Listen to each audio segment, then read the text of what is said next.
नौवें सतगुरु गुरु तेग बहादुर साहब सच्चे पातशाह जी का प्रकाश। छेवें सतगुरु गुरु हरगोबिंद साहब सच्चे पातशाह जी, माता नानकी जी, इन्हां दे घर दे विच 1 अप्रैल 1621 नूं हुंदा है। अमृतसर गुरु के महल अस्थान है जिथे गुरु तेग बहादुर साहब महाराज जी का प्रकाश होया है। और जिहड़े कुछ हवाले ने वो इस गल नूं मनदे ने भी बचपन दे विच इन्हां दा जिहड़ा नाम है वो त्यागमल है। महाराज जी दे 4 होर भरा ने, एक महाराज जी दे भैण ने, बाबा गुरदित्ता जी, बाबा अणी राय, सूरजमल जी ते बाबा अटल जी। ये महाराज जी दे 4 भरा ने और 4वें सतगुरु तो वड्डे ने। एक बीबी वीरो है, ये सतगुरु जी दे भैण ने। हुण जदों इतिहास दे विच एक जिक्र आउंदा है कि इन्हां दे वड्डे भरा भाई गुरदित्ता जी का विआह सी, आनंद कारज सी, ते उस वेले जदों आनंद कारज चल रहा है तो इसनूं अपने तरीके दे नाल सोच के वेखना भी गुरु तेग बहादुर साहब महाराज जी की उम्र, मैं शब्द ज़्यादा गुरु तेग बहादुर साहब महाराज जी वरतांगा क्योंकि प्रचलित ये है तो याद करना सौखा हो जाता है। जिस वेले इन्हां दे भरा दा आनंद कारज है तो बाबा गुरदित्ता जी की बरात जिहड़ी है ना जा रही है, तो उस बरात दे विच असीं पहलां भी वेखदे हुंदे सी भी वो जिहड़े मंगण वाले बच्चे हुंदे ने जां पिंडां वाले बच्चे हुंदे ने वो अक्सर बरात चढ़दी वेखण दे लई आ जांदे ने। तो उत्थे की है कि हुण घर दे विच विआह है तो सुभाविक जी गल है कि कपड़े चंगे सारिਆਂ ਨੂੰ पाए गए होणगे। उस वेले एक घटना का जिक्र साडे इतिहास दे विच बोलिया गया कि गुरु तेग बहादुर साहब अजे बचपन दे विच ने ते वड्डे भरा दी बरात चढ़दी पई है। वो बरात दे विच एक वेखदे ने भी ਜਿਹੜੇ ਬੱਚੇ ਅੱਗੇ ਪਿੱਛੇ ਹੋ ਕੇ ਨੱਚਦੇ ਫਿਰਦੇ ਨੇ, ਅੱਗੇ ਪਿੱਛੇ ਜਾ ਕੇ ਤੁਰਦੇ ਫਿਰਦੇ ਨੇ, ਉਹਨਾਂ ਦੇ ਵਿੱਚੋਂ ਇੱਕ ਦੇ ਨਾ ਕੱਪੜੇ ਨਹੀਂ ਹੈਗੇ। ਉਹ ਕੱਪੜੇ ਨਹੀਂ ਪਾਏ ਉਹਨੇ ਪੂਰੇ, ਕਿਵੇਂ ਦੇ ਵੀ ਹੋਣਗੇ, ਮਾੜੇ ਹੋਣਗੇ ਜਾਂ ਹੋ ਸਕਦਾ ਵੀ ਬਹੁਤੇ ਪੂਰੇ ਪਾਏ ਵੀ ਨਾ ਹੋਣ, ਕੋਈ ਵੀ ਹਾਲ ਹੋ ਸਕਦਾ। ਤੇ ਇਹਨਾਂ ਨੇ ਕੀ ਵੇਖਿਆ ਵੀ ਇਹਨਾਂ ਨੇ ਆਪਣੇ ਸਰੀਰ ਵਾਲੇ ਜਿਹੜੇ ਕੱਪੜੇ ਲਾ ਕੇ ਨਾ ਜਿਹੜੇ ਆਪ ਪਾਏ ਹੋਏ ਸੀ ਤੇ ਇਹ ਬੱਚੇ ਨੂੰ ਦੇ ਦਿੱਤੇ। ਹੁਣ ਇਸ ਗੱਲ ਨੂੰ अपनी जिंदगी दे विच सोचीए भी साडे घर दे विच साडे भरा दा विआह होवे, साडे बच्चे दा विआह होवे ते जिहड़े आपां अपने कपड़े पाए आ भला ला के दे सकदे आ किसी नूं। जस्ट एक सोचण वाली गल है। मैं तां करके कहना भी वेखण नूं ते घटना वड्डी नहीं लगेगी, पर अपनी जिंदगी दे नाल इहनूं आपां जोड़ के वेखांगे ते फिर बहुत वड्डी लगेगी। परिवार ने पुछया भी कपड़े कित्थे गए? वो कहंदे जी मैं ते देते ने। ते परिवार ने पुछया भी क्यों दिते? ਕਹਿੰਦੇ ਮੈਨੂੰ ਤਾਂ ਪਤਾ ਸੀ ਵੀ ਮੇਰੇ ਘਰ ਦੇ ਵਿੱਚ ਤੇ ਵਿਆਹ ਹੈ, ਮੈਨੂੰ ਤਾਂ ਹੋਰ ਵੀ ਮਿਲ ਜਾਣੇ ਨੇ, ਉਹ ਜਿਹੜਾ ਹੈ ਸੀ ਉਹਨੂੰ ਤੇ ਹੋਰ ਨਹੀਂ ਸੀ ਮਿਲਣੇ। ਹੁਣ ਸਤਿਗੁਰੂ ਜੀ ਨੇ ਇੱਦਾਂ ਕਹਿ ਲਓ ਵੀ ਜੇ ਇਹ ਬਚਪਨ ਦੀ ਘਟਨਾ ਹੈ, ਮਹਾਰਾਜ ਜੀ ਦਾ ਬਚਪਨ ਦਾ ਜਿਹੜਾ ਸੁਭਾਅ ਹੈ ਉਹ ਕਿਸ ਪਾਸੇ ਦਾ ਹੈ। ਵੈਸੇ ਉਹਨਾਂ ਦੀ ਜਿਹੜੀ ਬਚਪਨ ਦੀ ਟ੍ਰੇਨਿੰਗ ਹੈ ਭਾਈ ਗੁਰਦਾਸ ਸਾਹਿਬ ਜੀ ਦੇ ਕੋਲੋਂ, ਬਾਬਾ ਬੁੱਢਾ ਸਾਹਿਬ ਜੀ ਦੇ ਕੋਲੋਂ, ਤੇ ਇੱਕ ਸਿੱਖ ਨੇ ਗੁਰੂ ਹਰਗੋਬਿੰਦ ਸਾਹਿਬ ਸੱਚੇ ਪਾਤਸ਼ਾਹ ਜੀ ਦੇ ਭਾਈ ਜੇਠਾ ਜੀ। एक गुरु रामदास साहब महाराज जी का नाम भाई जेठा है, एक गुरु हरगोबिंद साहब सच्चे पातशाह जी के सिख ने भाई जेठा जी। उन्होंने कोलों शस्त्र विद्या सीखी है, बड़े कमाल के सूरमे सी भाई जेठा जी। हुण इहदा मतलब है भी महाराज जी किरपान चलाउणी सीखते हैं, शस्त्र विद्या सीखते हैं, घोड़सवारी सीखी है महाराज जी ने। और बचपन जिहड़ा है लगभग वो इदां कह लो भी 1621 तो लैके ते 1635 तक का ये जिहड़ा समा आ जाता है।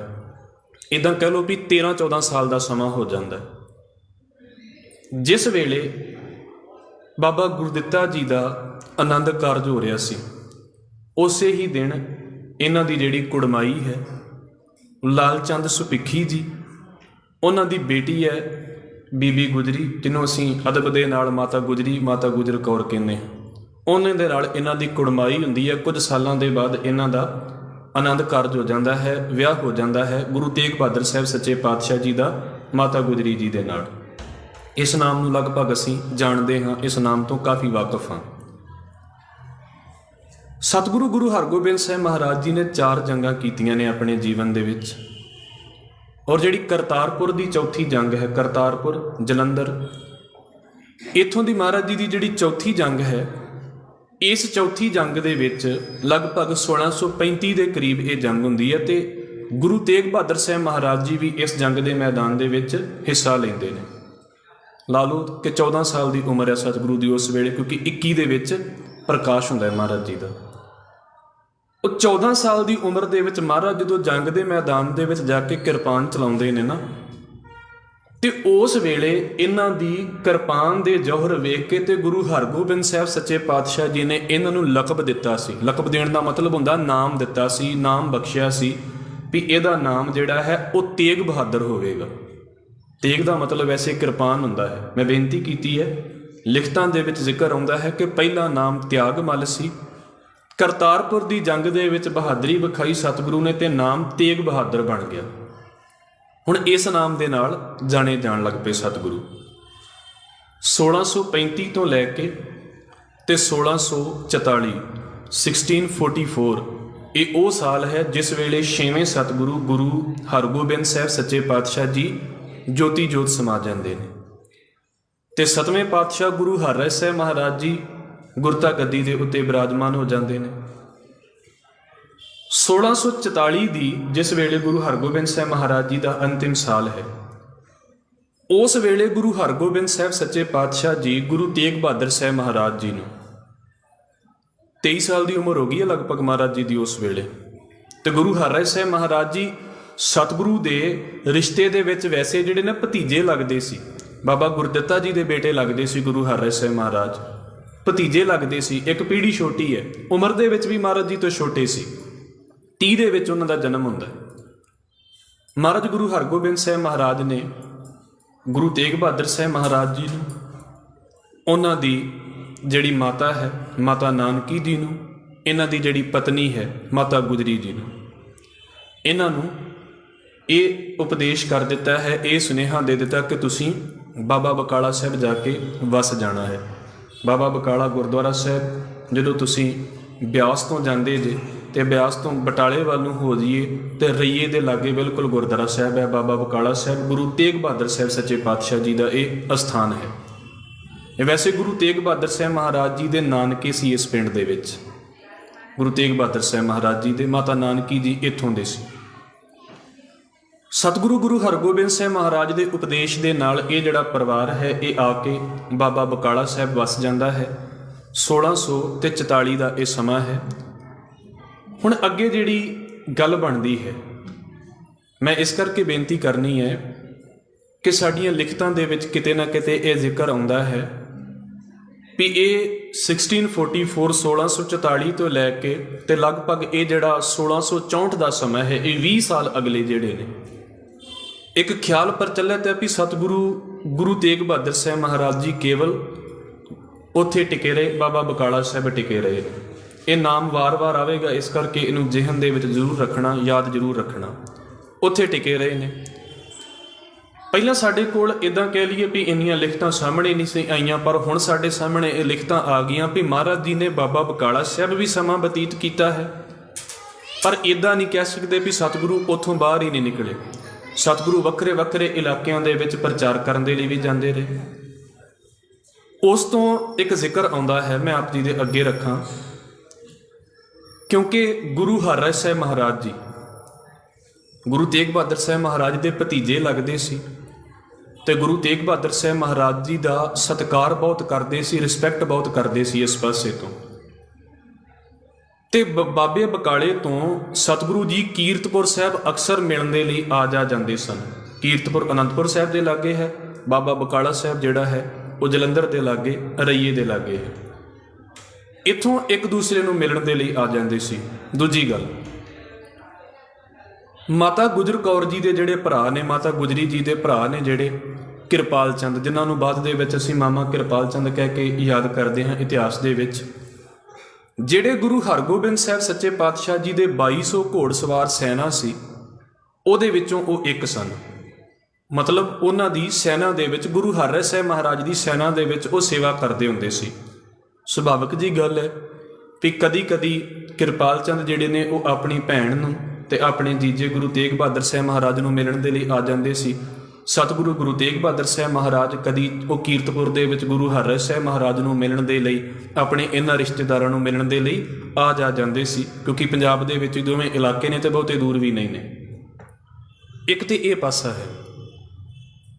ਫਿਰ ਸਤਿਗੁਰੂ ਗੁਰੂ ਹਰਿਰਾਏ ਸਾਹਿਬ ਮਹਾਰਾਜ ਜੀ ਇੱਕ ਵਾਰ ਸਫ਼ਰ ਸ਼ੁਰੂ ਕਰਦੇ ਨੇ ਪੰਜਾਬ ਦੇ ਕੁਝ ਇਲਾਕੇ ਦਾ। ਗੁਰ ਅਸਥਾਨ ਜਿਹੜੇ ਸਤਿਗੁਰੂ ਗੁਰੂ ਨਾਨਕ ਸਾਹਿਬ ਮਹਾਰਾਜ ਦੇ ਨਾਲ ਸੰਬੰਧਿਤ ਸੀ, ਸਤਿਗੁਰੂ ਗੁਰੂ ਅਮਰਦਾਸ ਸਾਹਿਬ ਮਹਾਰਾਜ ਜੀ ਦੇ ਨਾਲ, ਗੁਰੂ ਅੰਗਦ ਸਾਹਿਬ ਮਹਾਰਾਜ ਨਾਲ ਸੰਬੰਧਿਤ ਅਸਥਾਨ ਸੀ। ਮਹਾਰਾਜ ਨੇ ਉਹਨਾਂ ਦਾ ਨਾ ਇੱਦਾਂ ਕਹਿ ਲਓ ਵੀ ਯਾਤਰਾ ਕੀਤੀ। ਹੁਣ ਉੱਥੇ ਸਤਿਗੁਰੂ ਜੀ ਵਿਚਰਦੇ ਬਾਬਾ ਬਕਾਲਾ ਸਾਹਿਬ ਆ ਕੇ ਤੇ ਗੁਰੂ ਤੇਗ ਬਹਾਦਰ ਸਾਹਿਬ ਮਹਾਰਾਜ ਨੂੰ ਮਿਲਦੇ ਨੇ। ਗੁਰੂ ਮੈਂ ਸ਼ਬਦ ਇਸ ਕਰਕੇ ਵਰਤਦਾ ਪਿਆ ਹਾਂ, ਉਦੋਂ ਅਜੇ ਗੁਰੂ ਨਹੀਂ ਬਣੇ, ਉਦੋਂ ਅਜੇ ਉਹ ਸਾਹਿਬਜ਼ਾਦੇ ਦੇ ਰੂਪ ਦੇ ਵਿੱਚ ਨੇ। ਗੁਰੂ ਹਰਿਰਾਏ ਸਾਹਿਬ ਮਹਾਰਾਜ ਨੇ ਉਸ ਵੇਲੇ। ਹੁਣ ਇੱਥੇ ਆ ਕੇ, ਕਿਉਂਕਿ ਬਾਬਾ ਬਕਾਲਾ ਸਾਹਿਬ ਦੇ ਵਿੱਚ ਮਹਾਰਾਜ ਬਾਕਾਇਦਾ ਜਿੱਥੇ ਗੁਰਬਾਣੀ ਪੜ੍ਹਦੇ ਨੇ, ਤੁਸੀਂ ਅਸਥਾਨ ਵੇਖੋਗੇ ਅਜੇ ਵੀ ਸਤਿਗੁਰੂ ਦਾ ਉੱਥੇ ਮੌਜੂਦ ਹੈ। ਬਾਬਾ ਬਕਾਲਾ ਸਾਹਿਬ ਵਿਖੇ ਗੁਰਬਾਣੀ ਪੜ੍ਹਦੇ ਨੇ, ਸੰਗਤਾਂ ਨੂੰ ਉਪਦੇਸ਼ ਦਿੰਦੇ ਨੇ। ਵੇਲੇ ਮਹਾਰਾਜ ਜੀ ਸ਼ਿਕਾਰ ਦੇ ਲਈ ਵੀ ਜਾਂਦੇ ਨੇ। ਉੱਥੇ ਜਿਹੜਾ ਹੈ ਸ਼ਸਤਰ ਵਿਦਿਆ ਦਾ ਵੀ ਸਾਰਾ ਪ੍ਰਬੰਧ ਕੀਤਾ ਜਾਂਦਾ ਹੈ। ਸੰਗਤਾਂ ਵੀ ਉੱਥੋਂ ਆ ਕੇ ਤੇ ਉਪਦੇਸ਼ ਲੈਂਦੀਆਂ ਨੇ। ਇਹ ਉਹ ਅਸਥਾਨ ਹੈ, ਅੰਮ੍ਰਿਤਸਰ ਤੋਂ ਜ਼ਿਆਦਾ ਦੂਰ ਨਹੀਂ ਹੈ। ਹੁਣ ਸਤਿਗੁਰੂ ਗੁਰੂ ਤੇਗ ਬਹਾਦਰ ਸਾਹਿਬ ਇੱਦਾਂ ਕਹਿ ਲਈਏ ਵੀ ਉਸ ਵੇਲੇ ਉਹ ਸੈਂਟਰ ਸੰਭਾਲਦੇ ਪਏ ਨੇ ਸਿੱਖੀ ਦਾ। ਸਬ ਸੈਂਟਰ ਹੈ, ਮੇਨ ਸੈਂਟਰ ਉਸ ਵੇਲੇ ਕੀਰਤਪੁਰ ਹੈ, ਕਿਉਂਕਿ ਗੁਰੂ ਹਰਿਰਾਏ ਸਾਹਿਬ ਮਹਾਰਾਜ ਉਸ ਵੇਲੇ ਨੇ। ਇਹ ਸਬ ਸੈਂਟਰ ਹੈ ਉਸ ਵੇਲੇ ਬਾਬਾ ਬਕਾਲਾ ਸਾਹਿਬ ਤੇ ਗੁਰੂ ਤੇਗ ਬਹਾਦਰ ਸਾਹਿਬ ਮਹਾਰਾਜ ਇਸ ਸਬ ਸੈਂਟਰ ਨੂੰ ਉਸ ਵੇਲੇ ਸੰਭਾਲਦੇ ਪਏ ਨੇ। ਗੁਰੂ ਹਰਿਰਾਏ ਸਾਹਿਬ ਮਹਾਰਾਜ ਇੱਥੇ ਪਹੁੰਚਦੇ ਨੇ, ਸਤਿਗੁਰੂ ਜੀ ਦੇ ਨਾਲ ਗੱਲਬਾਤ ਹੁੰਦੀ ਹੈ ਤੇ ਗੁਰੂ ਹਰਿਰਾਏ ਸਾਹਿਬ ਮਹਾਰਾਜ ਜੀ ਦੇ ਬੋਲ ਤੋਂ, ਉਹਨਾਂ ਦੀ ਤਾਕਤ ਤੋਂ, ਉਹਨਾਂ ਦੀ ਬੰਦਗੀ ਤੋਂ ਜਾਣੂ ਸੀ ਵੀ ਇਹ ਜਿਹੜੇ ਨੇ ਇੰਨੀ ਤਾਕਤ ਦੇ ਮਾਲਕ ਨੇ। ਇੱਥੇ ਗੱਲਬਾਤ ਹੁੰਦੀ ਹੈ ਤੇ ਗੁਰੂ ਹਰਿਰਾਏ ਸਾਹਿਬ ਮਹਾਰਾਜ ਜੀ ਪ੍ਰਚਾਰ ਦੇ ਲਈ ਗੁਰੂ ਤੇਗ ਬਹਾਦਰ ਸਾਹਿਬ ਮਹਾਰਾਜ ਨੂੰ ਭੇਜਦੇ ਨੇ। ਮੈਂ ਇੱਕ ਫਿਰ ਬੇਨਤੀ ਕਰ ਦੇਵਾਂ, ਰਿਸ਼ਤਾ ਵੀ ਗੁਰੂ ਤੇਗ ਬਹਾਦਰ ਸਾਹਿਬ ਮਹਾਰਾਜ ਦਾ ਵੱਡਾ ਹੈ। ਗੁਰੂ ਹਰਿਰਾਏ ਸਾਹਿਬ ਮਹਾਰਾਜ ਦੇ ਨਾਲ ਮਹਾਰਾਜ ਚਾਚਾ ਜੀ ਲੱਗਦੇ ਸੀ। ਉਮਰ ਵੀ ਗੁਰੂ ਤੇਗ ਬਹਾਦਰ ਸਾਹਿਬ ਮਹਾਰਾਜ ਦੀ ਵੱਡੀ ਹੈ, ਪਰ ਸਤਿਗੁਰੂ ਨੇ ਇੱਕ ਵਾਰ ਨਹੀਂ ਕਿਹਾ ਇਸ ਗੱਲ ਦੇ ਬਾਰੇ ਵੀ ਤੁਸੀਂ ਮੇਰੇ ਭਤੀਜੇ ਲੱਗਦੇ ਜੇ ਤੇ ਮੇਰੀ ਜਿਹੜੀ ਹੈ ਉਹ ਪੀੜ੍ਹੀ ਵੱਡੀ ਹੈ ਤੇ ਮੈਂ ਤੁਹਾਡੇ ਕੋਲੋਂ ਗੱਲ ਕਿਉਂ ਮੰਨ ਲਵਾਂ। ਨਹੀਂ, ਗੁਰੂ ਹਰਿਰਾਏ ਸਾਹਿਬ ਮਹਾਰਾਜ ਕਹਿੰਦੇ ਨੇ ਪ੍ਰਚਾਰ ਦੇ ਉੱਤੇ ਜਾਣਾ, ਮਹਾਰਾਜ ਜੀ ਪ੍ਰਚਾਰ ਦੇ ਉੱਤੇ ਤੁਰ ਪੈਂਦੇ ਨੇ। ਔਰ ਮੈਂ ਫਿਰ ਬੇਨਤੀ ਕਰ ਦੇਵਾਂ, ਇੱਕ ਦੀ ਤੇ ਅਸੀਂ ਕੱਲ੍ਹ ਜ਼ਿਕਰ ਕਰਾਂਗੇ, ਮਹਾਰਾਜ ਨੇ 2 ਜਿਹੜੇ ਨੇ ਨਾ ਵੱਡੇ ਟੂਰ ਕੀਤੇ ਨੇ, ਖਾਸ ਕਰਕੇ ਬਿਹਾਰ ਵਾਲੀ ਸਾਈਡ ਦੇ ਵੱਲ। ਇਹ 2 ਟੂਰ ਗੁਰੂ ਤੇਗ ਬਹਾਦਰ ਸਾਹਿਬ ਮਹਾਰਾਜ ਨੇ ਕੀਤੇ ਨੇ, ਇੱਕ ਵਾਰ ਗੁਰੂ ਬਣਨ ਤੋਂ ਪਹਿਲਾਂ, ਇੱਕ ਵਾਰ ਗੁਰੂ ਬਣਨ ਤੋਂ ਬਾਅਦ। ਗੁਰੂ ਹਰਿਰਾਏ ਸਾਹਿਬ ਮਹਾਰਾਜ ਜੀ ਦੇ ਨਾਲ ਸਲਾਹ ਹੁੰਦੀ ਹੈ ਤੇ ਇੱਥੋਂ ਸਤਿਗੁਰੂ ਗੁਰੂ ਤੇਗ ਬਹਾਦਰ ਸਾਹਿਬ ਮਹਾਰਾਜ ਨੂੰ ਕਹਿ ਦਿੱਤਾ ਜਾਂਦਾ ਵੀ ਤੁਸੀਂ ਪ੍ਰਚਾਰ ਕਰੋ। 1656 ਇੱਥੋਂ ਇਹ ਜਿਹੜੇ ਨਾ ਲਗਭਗ 9 ਮੁਖੀ ਸਿੱਖ ਗੁਰੂ ਤੇਗ ਬਹਾਦਰ ਸਾਹਿਬ ਮਹਾਰਾਜ ਦੇ ਨਾਲ ਤੁਰਦੇ ਨੇ। 9 ਸਿੱਖ। ਇਹਨਾਂ ਦੇ ਵਿੱਚ ਇੱਕ ਸਿੱਖ ਭਾਈ ਦਿਆਲ ਦਾਸ ਨੇ, ਭਾਈ ਦਿਆਲਾ ਜੀ, ਜਿਨ੍ਹਾਂ ਦਾ ਨਾਮ ਅਸੀਂ ਆਉਣ ਵਾਲੇ ਦਿਨਾਂ ਦੇ ਵਿੱਚ ਵਿਚਾਰਨਾ ਵੀ ਹੈ, ਇਹ ਵੀ ਮਹਾਰਾਜ ਜੀ ਦੇ ਨਾਲ ਨੇ। ਭਾਈ ਮਨੀ ਰਾਮ, ਜਿਨ੍ਹਾਂ ਨੂੰ ਭਾਈ ਮਨੀ ਸਿੰਘ ਅਸੀਂ ਬਾਅਦ ਦੇ ਵਿੱਚ ਕਹਿੰਦੇ ਹਾਂ, ਇਹ ਵੀ ਮਹਾਰਾਜ ਜੀ ਦੇ ਉਸ ਟੂਰ ਦੇ ਨਾਲ ਨੇ। ਫਿਰ ਇਸ ਤੋਂ ਇਲਾਵਾ ਭਾਈ ਮਤੀ ਦਾਸ, ਇਹ ਵੀ ਮਹਾਰਾਜ ਜੀ ਦੇ ਨਾਲ ਨੇ ਉਸ ਟੂਰ ਦੇ ਵਿੱਚ। ਇਹ ਨਾਮ ਨੂੰ ਵੀ ਤੁਸੀਂ ਜਾਣਦੇ ਹੀ ਜੇ। ਸਤਿਗੁਰੂ ਗੁਰੂ ਤੇਗ ਬਹਾਦਰ ਸਾਹਿਬ ਮਹਾਰਾਜ ਜੀ ਦੇ ਮਾਤਾ ਜੀ, ਮਾਤਾ ਨਾਨਕੀ ਜੀ, ਇਹਨਾਂ ਦੇ ਮਹਿਲ ਗੁਰੂ ਤੇਗ ਬਹਾਦਰ ਸਾਹਿਬ ਮਹਾਰਾਜ ਜੀ ਦੇ ਪਤਨੀ ਮਾਤਾ ਗੁਜਰੀ ਜੀ, ਮਾਤਾ ਗੁਜਰੀ ਜੀ ਦੇ ਭਰਾ ਭਾਈ ਕਿਰਪਾਲ ਚੰਦ, ਇਹ ਜਿਹੜੇ ਨੇ ਇਹ ਮਹਾਰਾਜ ਜੀ ਦੇ ਨਾਲ ਨੇ। ਇੱਦਾਂ ਚੌਪਤ ਰਾਏ ਹੋਰ ਜਿਹੜੇ ਸਿੱਖ ਨੇ, ਲਗਭਗ ਇਹ 8-9 ਮੁਖੀ ਸਿੱਖ ਨੇ ਜਿਹੜੇ ਮਹਾਰਾਜ ਜੀ ਦੇ ਨਾਲ ਪ੍ਰਚਾਰ ਦੇ ਲਈ ਨਿਕਲਦੇ ਨੇ। ਇਹ ਸਭ ਤੋਂ ਪਹਿਲਾਂ ਜਦੋਂ ਬਾਬਾ ਬਕਾਲਾ ਸਾਹਿਬ ਛੱਡਦੇ ਨੇ, ਇਹ ਕੀਰਤਪੁਰ ਪਹੁੰਚਦੇ ਨੇ। ਕੀਰਤਪੁਰ ਇੱਥੋਂ ਪਹੁੰਚਣ ਤੋਂ ਬਾਅਦ ਜਿਹੜਾ ਹੈ ਉਹ ਫਿਰ ਬਨੂੜ ਦਾ ਇਲਾਕਾ ਹੈ ਪੰਜਾਬ ਦੇ ਵਿੱਚ, ਇੱਥੇ ਜਾਂਦੇ ਨੇ। ਇੱਥੋਂ ਮਹਾਰਾਜ ਜੀ ਕੁਰਕਸ਼ੇਤਰ ਜਾਂਦੇ ਨੇ। ਹੁਣ ਇੱਕ ਪਾਸਾ ਤੇ ਇਹ ਹੈ, ਮੈਂ ਇਹ ਵੀ ਆਪ ਜੀ ਦੇ ਅੱਗੇ ਰੱਖ ਦੇਵਾਂ, ਗੁਰੂ ਨਾਨਕ ਸਾਹਿਬ ਸੱਚੇ ਪਾਤਸ਼ਾਹ ਜੀ ਨੇ ਉਦਾਸੀਆਂ ਕੀਤੀਆਂ, ਇਹ ਲਗਭਗ ਅਸੀਂ ਸਾਰੇ ਜਾਣਦੇ ਹਾਂ। ਉਹਦੇ ਤੋਂ ਬਾਅਦ ਗੁਰੂ ਹਰਗੋਬਿੰਦ ਸਾਹਿਬ ਸੱਚੇ ਪਾਤਸ਼ਾਹ ਜੀ ਨੇ, 6ਵੇਂ ਪਾਤਸ਼ਾਹ ਨੇ, ਪਹਿਲੇ ਪਾਤਸ਼ਾਹ ਤੋਂ ਬਾਅਦ 6ਵੇਂ ਸਤਿਗੁਰੂ ਦਾ ਟਾਈਮ ਆ ਗਿਆ ਹੈ। ਉਹਨਾਂ ਨੇ ਗੁਰੂ ਨਾਨਕ ਸਾਹਿਬ ਦੇ ਕੁਝ ਅਸਥਾਨਾਂ ਦੇ ਉੱਤੇ ਜਾਣਾ ਕੀਤਾ ਹੈ। ਜਿੱਥੇ ਗੁਰੂ ਨਾਨਕ ਸਾਹਿਬ ਗਏ, ਬਾਅਦ ਦੇ ਵਿੱਚ ਕੁਝ ਅਸਥਾਨਾਂ ਤੇ ਗੁਰੂ ਹਰਗੋਬਿੰਦ ਸਾਹਿਬ ਮਹਾਰਾਜ ਗਏ। ਇਸ ਤੋਂ ਬਾਅਦ ਕੁਝ ਅਸਥਾਨ ਜਿਹੜੇ ਨੇ, ਜਿਹੜੇ ਗੁਰੂ ਨਾਨਕ ਸਾਹਿਬ ਮਹਾਰਾਜ ਜੀ ਨੇ ਇੱਦਾਂ ਕਹਿ ਲਓ ਵੀ ਕਲਕੱਤੇ ਵੱਲ, ਬੰਗਲਾਦੇਸ਼ ਅੱਜ ਦੇ ਸਮੇਂ ਦੇ ਵਿੱਚ, ਉੱਧਰ ਜਿਹੜੇ ਅਸਥਾਨ ਮਹਾਰਾਜ ਜੀ ਗਏ ਸੀ ਨਾ, ਉਹਨਾਂ ਅਸਥਾਨਾਂ ਤੇ ਬਾਅਦ ਦੇ ਵਿੱਚ ਪਹਿਲੇ ਪਾਤਸ਼ਾਹ ਤੋਂ ਬਾਅਦ ਗੁਰੂ ਤੇਗ ਬਹਾਦਰ ਸਾਹਿਬ ਮਹਾਰਾਜ ਜੀ ਗਏ ਨੇ। ਔਰ ਵੇਖੋ ਪਹਿਲੇ ਪਾਤਸ਼ਾਹ ਜੀ ਦਾ ਸਮਾਂ ਤੇ 9ਵੇਂ ਪਾਤਸ਼ਾਹ ਜੀ ਦਾ ਸਮਾਂ ਕਿੰਨੇ ਸਾਲ ਉਹਦੇ ਵਿੱਚ ਆ ਜਾਂਦੇ ਨੇ। ਤੇ ਕੀ ਕਨੈਕਸ਼ਨ ਬਣਦਾ ਰਿਹਾ ਹੋਵੇਗਾ ਸੰਗਤ ਦਾ, ਵੀ ਇਧਰੋਂ ਸੰਗਤ ਜਾਂਦੀ ਹੈ ਤੇ ਉਧਰੋਂ ਸੰਗਤ ਆਉਂਦੀ ਹੈ। ਮਹਾਰਾਜ ਗੁਰੂ ਤੇਗ ਬਹਾਦਰ ਸਾਹਿਬ ਮਹਾਰਾਜ 9ਵੀਂ ਥਾਂ ਦੇ ਉੱਤੇ ਨੇ। ਗੁਰੂ ਨਾਨਕ ਸਾਹਿਬ ਦੇ ਨਾਲੋਂ ਜੇ ਸੋਚ ਕੇ ਵੇਖੀਏ ਤੇ 9ਵੀਂ ਥਾਂ ਦੇ ਉੱਤੇ ਨੇ। ਤੇ ਮਹਾਰਾਜ ਜਿੱਥੇ ਜਾਂਦੇ ਨੇ ਸੰਗਤਾਂ ਅੱਗੇ ਹੋ ਕੇ ਮਹਾਰਾਜ ਨੂੰ ਲੈਣ ਆਉਂਦੀਆਂ ਨੇ ਵੀ ਗੁਰੂ ਸਤਿਗੁਰੂ ਆਏ ਹੋਏ ਨੇ। ਕਿੰਨੇ ਕਮਾਲ ਦਾ ਸਿਸਟਮ ਹੋਵੇਗਾ। ਇੱਥੋਂ ਇਹ ਜਿਹੜਾ ਜੱਥਾ ਜਾਂਦਾ ਹੈ ਕੁਰੂਕਸ਼ੇਤਰ, ਗੁਰੂ ਨਾਨਕ ਸਾਹਿਬ ਮਹਾਰਾਜ ਵੀ ਇੱਥੇ ਗਏ ਸੀ। ਕੁਰੂਕਸ਼ੇਤਰ ਤੋਂ ਬਾਅਦ 'ਚ ਸਿਰਫ ਇੱਦਾਂ ਨਹੀਂ ਵੀ ਸਿਰਫ ਇੰਨੇ ਕੁ ਸੈਂਟਰ, ਇਹ ਜਿੰਨੇ ਮੁਖੀ ਸਿੱਖ ਨੇ ਮਹਾਰਾਜ ਜੀ ਜਿਹੜੇ ਸੀ ਉਹਨੂੰ ਵੱਖਰੇ ਵੱਖਰੇ ਜਥੇ ਬਣਾ ਕੇ ਤੇ ਲੋਕਲ ਜਿਹੜੇ ਪਿੰਡ ਸੀ ਇਹਨਾਂ ਥਾਵਾਂ ਦੇ ਉੱਤੇ ਵਿਚਰਦੇ ਹੁੰਦੇ ਸੀ ਪ੍ਰਚਾਰ ਦੇ ਲਈ। ਵੱਖਰੀਆਂ ਵੱਖਰੀਆਂ ਇੱਦਾਂ ਕਹਿ ਲਓ ਵੀ ਲਿਖਤਾਂ ਦੇ ਵਿੱਚ ਜ਼ਿਕਰ ਆਉਂਦਾ ਵੀ ਇਸ ਵਹੀਰ ਨੂੰ, ਇਸ ਜਥੇ ਨੂੰ ਕਿੱਥੇ ਕਿੱਥੇ ਵੇਖਿਆ ਗਿਆ, ਕਿੱਥੇ ਕਿੱਥੇ ਦਰਸ਼ਨ ਕੀਤੇ ਗਏ ਇਸ ਜਥੇ ਦੇ। ਕੁਰੂਕਸ਼ੇਤਰ ਤੋਂ ਬਾਅਦ 'ਚ ਇਹਨਾਂ ਦਾ ਜਿਹੜਾ ਅੱਗੇ ਜ਼ਿਆਦਾ ਜ਼ਿਕਰ ਆਉਂਦਾ ਹੈ ਉਹ ਹਰਿਦੁਆਰ ਦੇ ਵਿੱਚ ਜ਼ਿਕਰ ਆਉਂਦਾ ਹੈ। ਫਿਰ ਪ੍ਰਯਾਗ, ਮਿਰਜ਼ਾਪੁਰ, ਇਹ ਸਾਰੇ ਉਧਰ ਦੇ ਇਲਾਕੇ ਸ਼ੁਰੂ ਹੋ ਜਾਂਦੇ ਨੇ। ਬਨਾਰਸ ਦੀ ਗੱਲ ਆਉਂਦੀ ਹੈ। ਇਸ ਤੋਂ ਇਲਾਵਾ ਫਿਰ ਸਾਸਾਰਾਮ ਸਟੇਸ਼ਨ ਹੈ ਹੁਣ ਬਿਹਾਰ ਦਾ, ਮਹਾਰਾਜ ਜੀ ਇੱਥੇ ਵਿਚਰਦੇ ਨੇ। ਇਹ ਤੋਂ ਬਾਅਦ ਜਿਹੜਾ ਹੈ ਨਾ ਸਤਿਗੁਰੂ ਜੀ ਗਿਆ ਜਾਂਦੇ ਨੇ। ਗੁਰੂ ਨਾਨਕ ਸਾਹਿਬ ਮਹਾਰਾਜ ਲਗਭਗ ਇਹਨਾਂ ਸਥਾਨਾਂ ਦੇ ਉੱਤੇ ਗਏ ਨੇ। ਗਿਆ, ਇੱਥੇ ਸਤਿਗੁਰੂ ਜੀ ਗਏ ਤੇ ਇੱਥੇ ਸਤਿਗੁਰੂ ਜੀ ਨੂੰ ਗੁਰੂ ਹਰਗੋਬਿੰਦ ਸਾਹਿਬ ਮਹਾਰਾਜ ਦਾ ਇੱਕ ਸਿੱਖ ਮਿਲਦਾ ਹੈ। ਵੈਸੇ ਇਸ ਟੂਰ ਦੇ ਵਿੱਚ ਮਹਾਰਾਜ ਜੀ ਦੇ ਨਾਲ ਭਾਈ ਅਲਮਸਤ ਵਰਗੇ ਵੀ ਜਿਹੜੇ ਉਹ ਪ੍ਰਚਾਰਕ ਸੀ ਉਹ ਵੀ ਮਹਾਰਾਜ ਜੀ ਦੇ ਨਾਲ ਸੀ। ਜੈਤਾ ਸੇਠ ਗੁਰੂ ਹਰਗੋਬਿੰਦ ਸਾਹਿਬ ਮਹਾਰਾਜ ਦਾ ਸਿੱਖ ਹੈ ਤੇ ਉਹ ਮਹਾਰਾਜ ਨੂੰ ਮਿਲਦਾ ਹੈ।